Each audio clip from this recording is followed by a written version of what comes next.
যুবক বলে, নবী গো, আপনি আমার চেনেন না, আপনি আমার কথা মনে হয় শোনেন নাই। নবীজি বললেন, তুমি কে গো? যুবক বলি, ইয়া রাসূলুল্লাহ, ইয়া হাবিবাল্লাহ, আপনি কি জানেন না মক্কা মদিনার জমিনে যত কবর দেয়া হয়, এই কবর থেকে লাশ কাপনের কাপড় চুরি হয়ে যায়। নবী গো, আপনি কি জানেন না? নবী কয়, হ্যাঁ আমি জানি, কাপনের কাপড় চুরি হয়। এর চাইতে কষ্ট থাকতে পারে? নবী চোখের পানি ছেড়ে বলল, যুবক রে, মানুষ যাবার পরে 3 টুকরা কাপড় মাত্র সঙ্গী।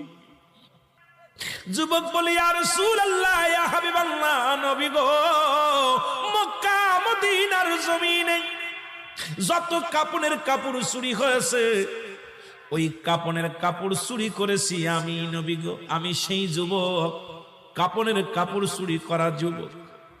আল্লাহু আকবার। আল্লাহর নবী ডাকতে বলে, যুবক রে, ও যুবক, শুনে নাও, তুমি কেমনে কাজটা করলা? তুমি মানুষের কাপনের কাপড় চুরি করলা।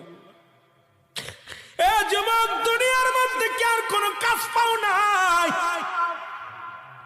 যুবক বলে, ইয়া রাসূলুল্লাহ, ইয়া হাবিবাল্লাহ, নবী গো, ও মায়ার নবী, আমি ভুল করেছি, আমারে আপনি তওবা করে দিন, আল্লাহ যেন আমারে মাফ করে দেয়। যুবক বলেন, আল্লাহর নবী বলে, যুবক রে, তুমি তওবা করো, তওবা করলে আল্লাহ মাফ করে দিবে। যুবক বলে, নবী গো,